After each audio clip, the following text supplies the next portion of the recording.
Well, here we are again. Yes, we are. And thank goodness for it, huh? I love when we do our shows I because do too. we have a lot to talk about. Yes, we do. Like Usually. what? Like well, what? we figure it out. As we go.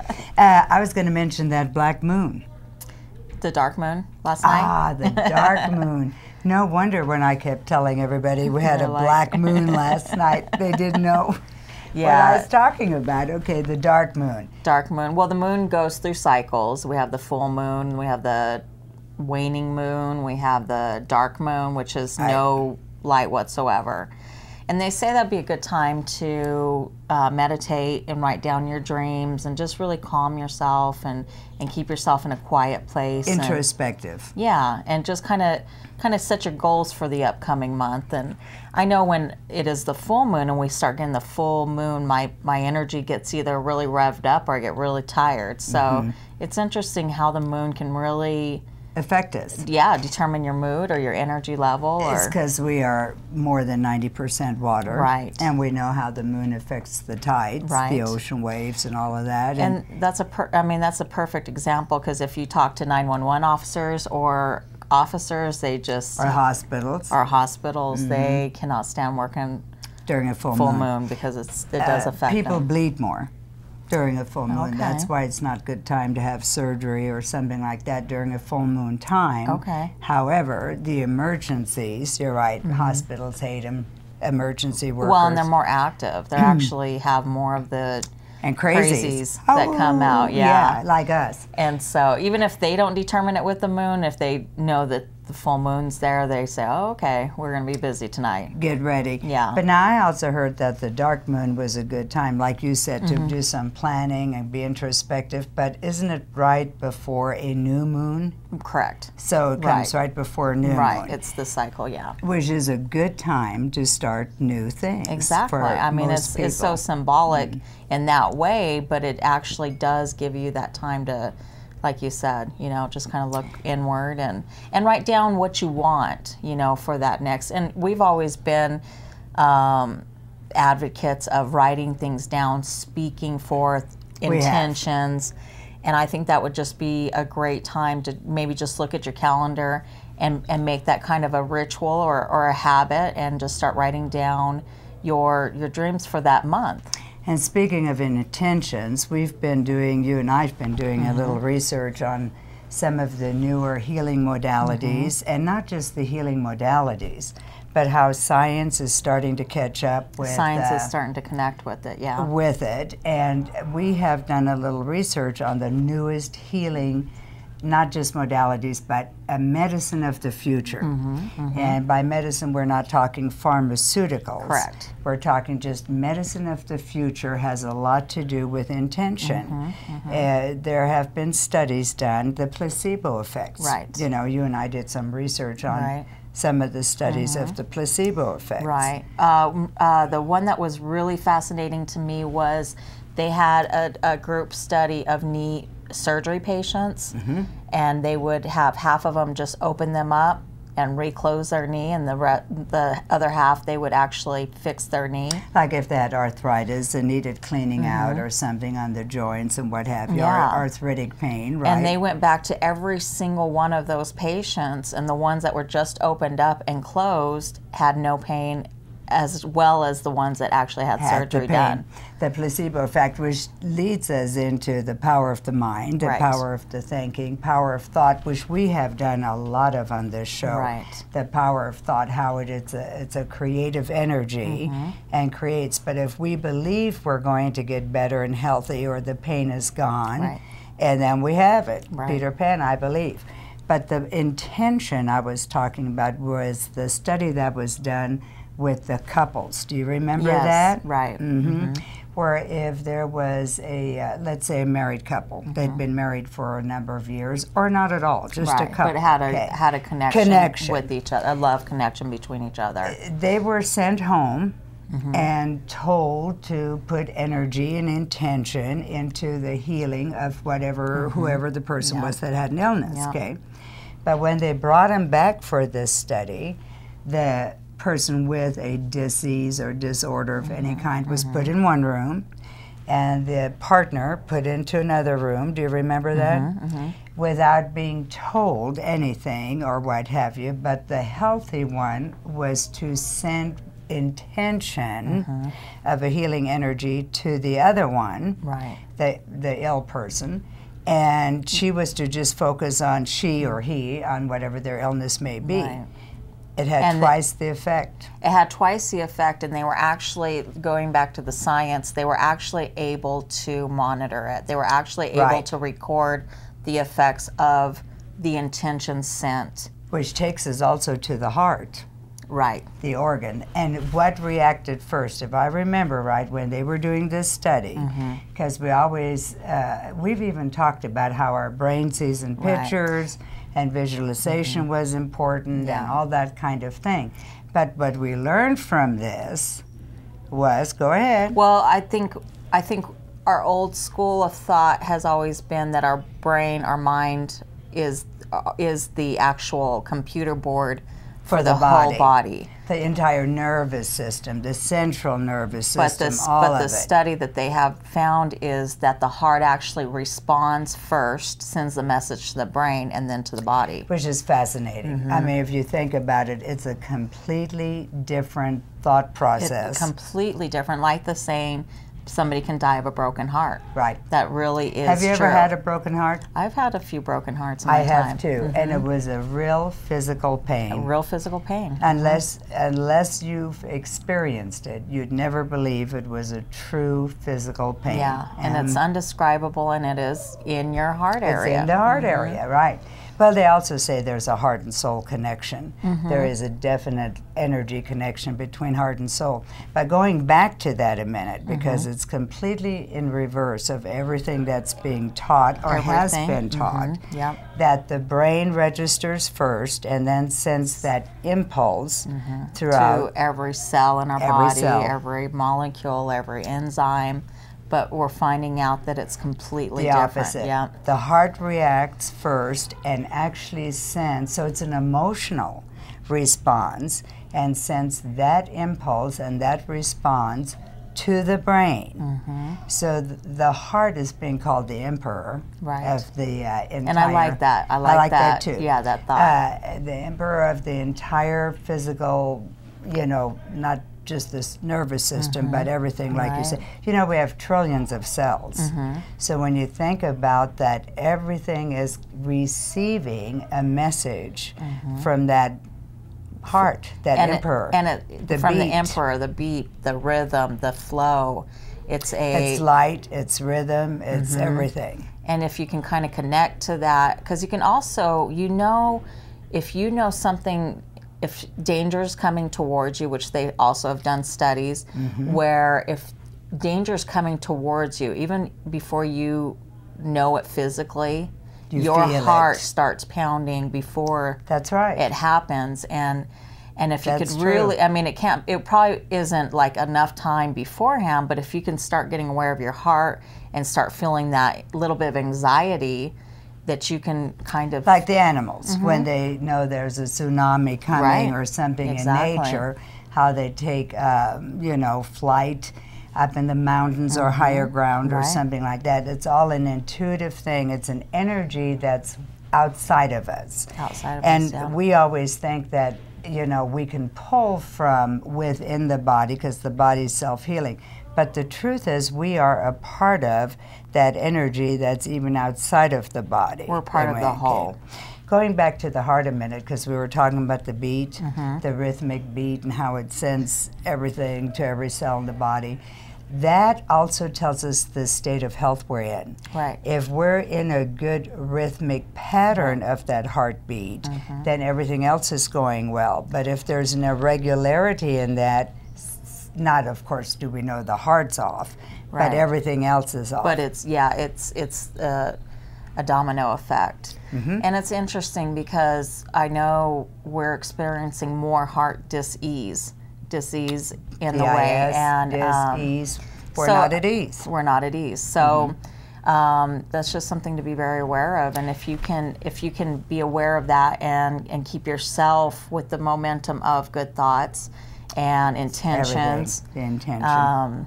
You could really create a wellness for yourself. And we always talk about this. I think, like I've said often, the name of our show should be when we plant those seeds. Right. But we always talk about how the power of thought creates that energy. Yeah. But same with the intention.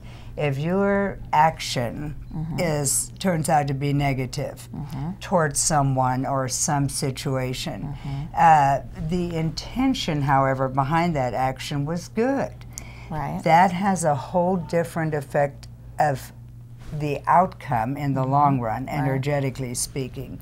And we know everything's energy. We talk about it all the time, and we know there's something greater than us. Yes. Like when all the birds are flying in one direction and then something... And then turn at the same time. At the same time. You know. Hundreds of birds and all or turn. The fish. And swim in another direction, in a school, so there's a sense. Yeah. You know, it was an interesting thing because somebody I know was talking about the cathedrals in Europe.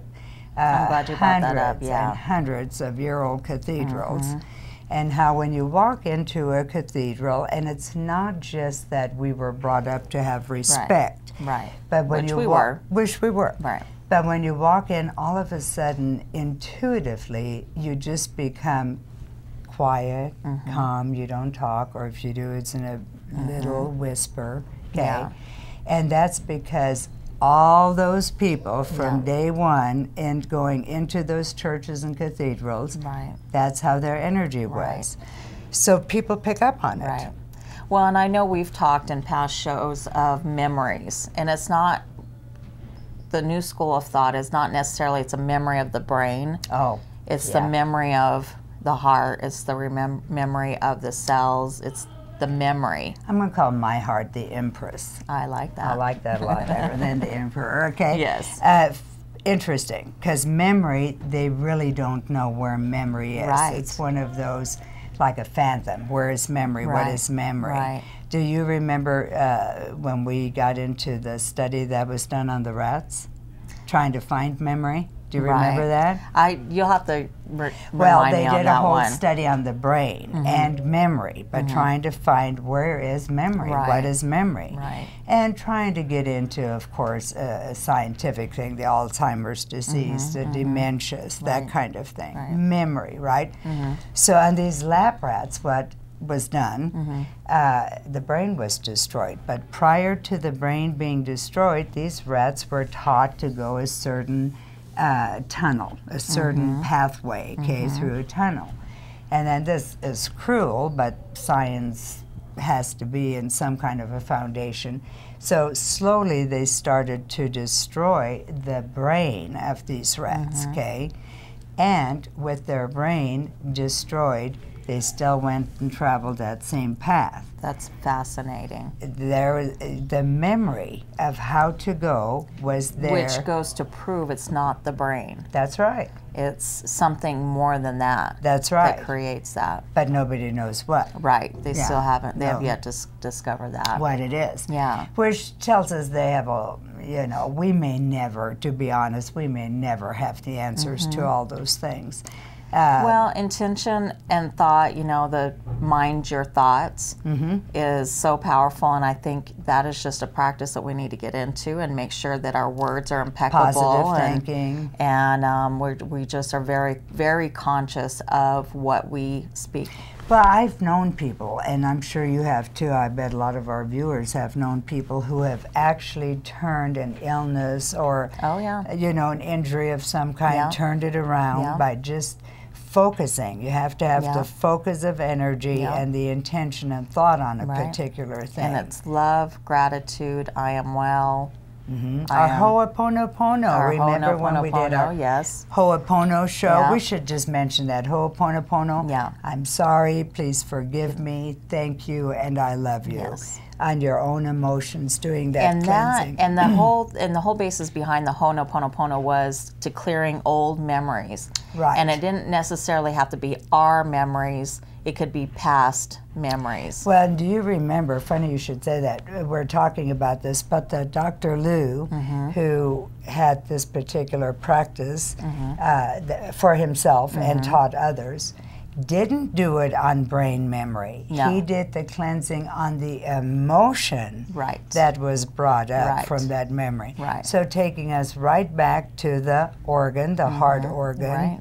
being the recipient and the receiver and the sender Right. of the emotion. Right. So, yeah. And it's amazing because we get too caught up on things that have happened to us as a whole in this lifetime, but it could be our ancestors, it could be carried over and over again. Like the rats you said, I mean, that's a perfect example. Even though they didn't have the brain capability to do that maze, they were actually able to do it out of memory of some sort. But, Onea, you just made me think of something else. When you said our ancestors carrying over from generation to generation DNA. Yes. The truth of the matter is they are now finding that DNA is not necessarily, does not have to be a genetic thing. That we can withdraw from a genetic gene and change our DNA. Yes. So if... But it's a past memory, and that's why we continue to recreate that's right. But it's on a cellular level. It's a cellular level.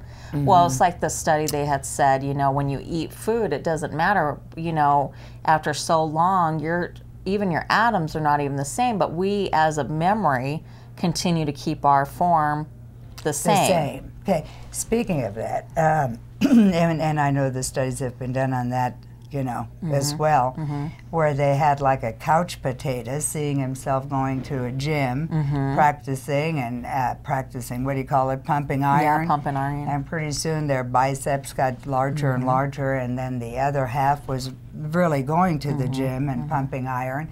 However, it made no difference. It doesn't make a difference. That's how powerful thought is.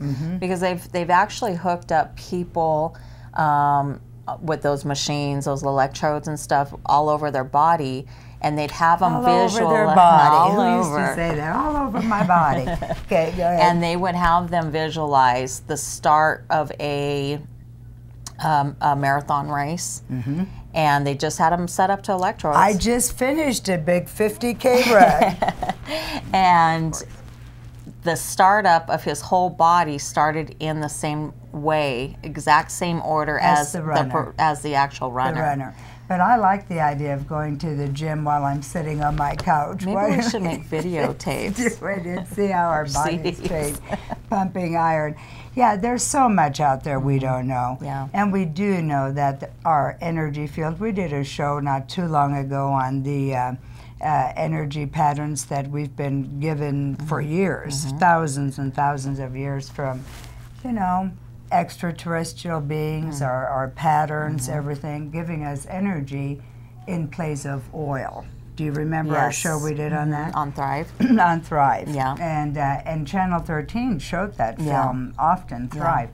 But the same thing is true with a particular energy pattern that is out there also for the health and healing ability.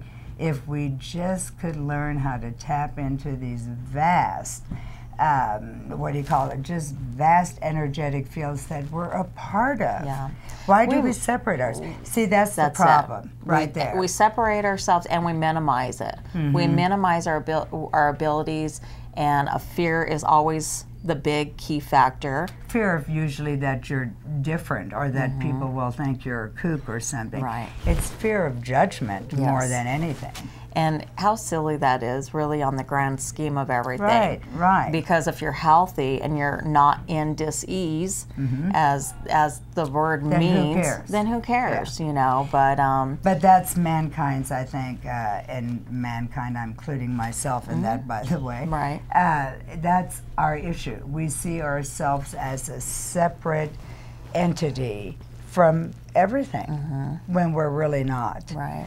And if we can just get that into our little consciousness, we'd be nicer to other beings because we're all connected. Yes, we are. The golden rule. Yeah. Okay. Yeah. I apologize, Onea. I've got this allergy thing going on. So how about you? Monsoons. Take a little drink. I've been doing okay, but I know a lot of people have been suffering with the allergies and the monsoons. Would you think our monsoons kind of stirred things yeah, up? oh yeah, I would. Okay. And then the humidity, I think. Because I always think of that rain as cleansing everything, and of course we needed it desperately. Everything was so dry.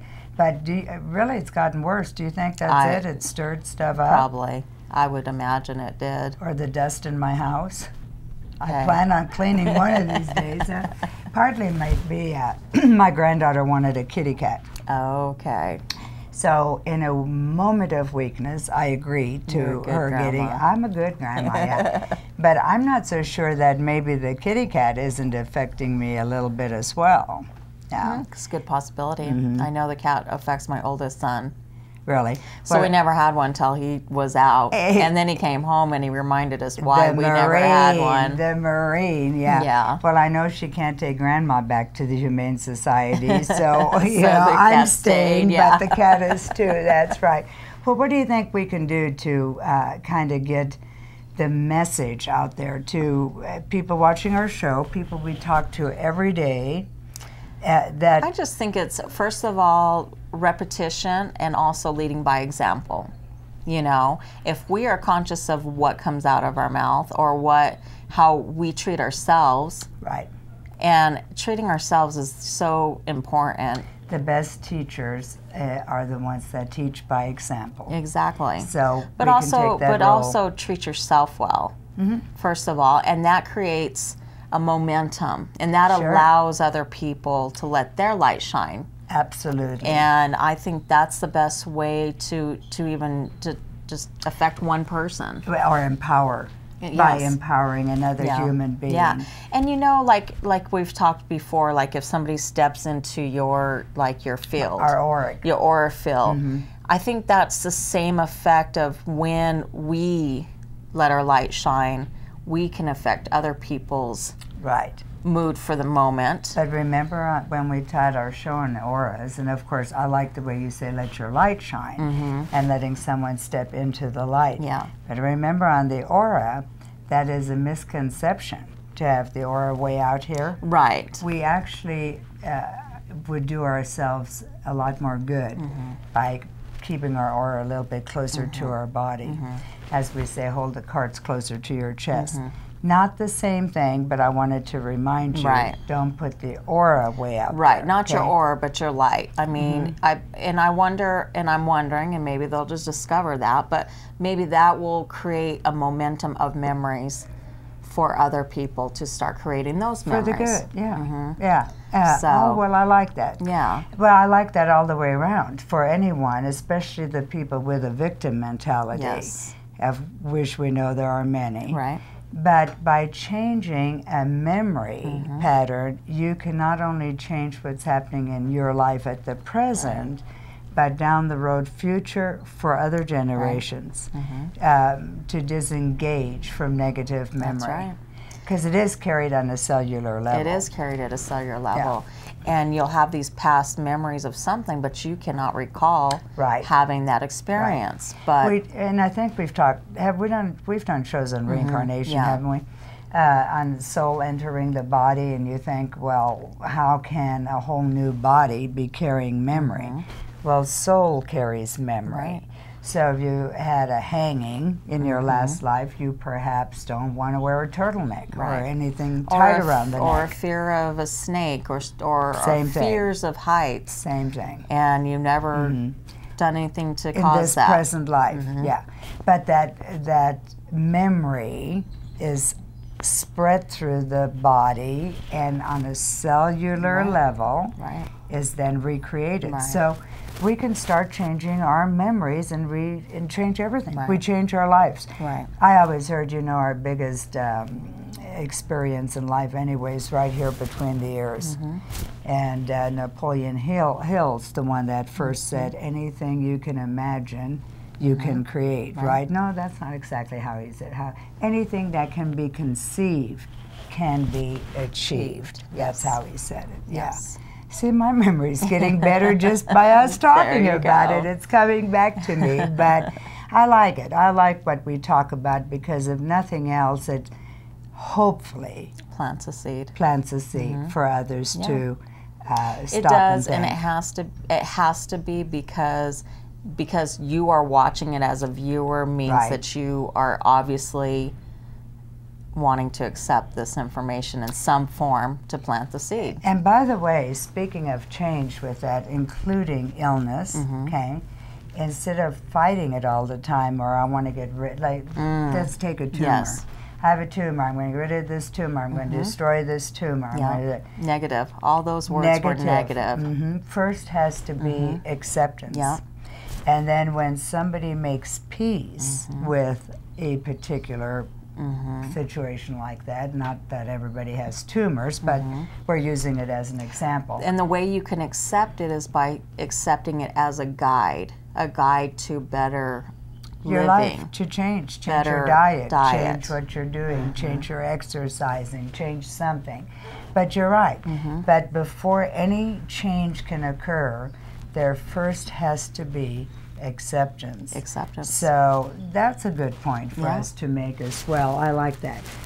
Accepting it, but you don't have to like love it. Right. You just accept it, and then you can initiate change. Yes, you can. I like when you said it's a guide to a change in one's life. Yes, it is. Lifestyle. Yes, it is. You know, kind of thing. Well, Gertie, I mean, another 30 minutes went by. Just like that, huh? It just flew by. We always have fun. Yeah, I hope we plant some seeds and we create a memory for other people and ourselves to keep our light shining and moving on.